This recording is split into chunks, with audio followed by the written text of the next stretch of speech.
நான் C Joseph Vijay எனும் நான்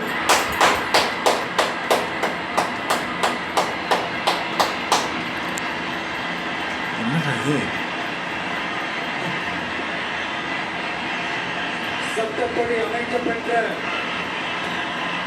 இந்திய அரசியல் அமைப்பின்பால் உண்மையான நம்பிக்கையும் மாறா பற்றும் கொண்டிருப்பேன் என்றும்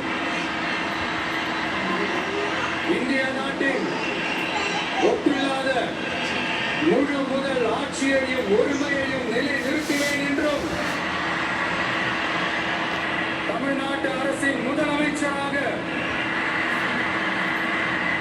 உண்மையாகவும் உடச்சான்றின் படியும் என் கடமைகளை நிறைவேற்றுவேன் என்றும்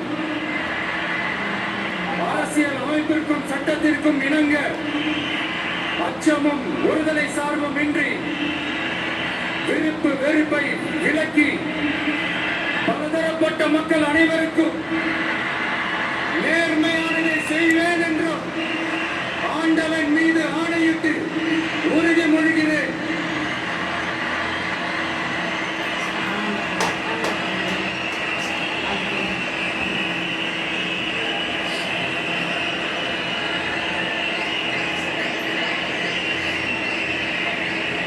அவசரப்பட்டாங்க.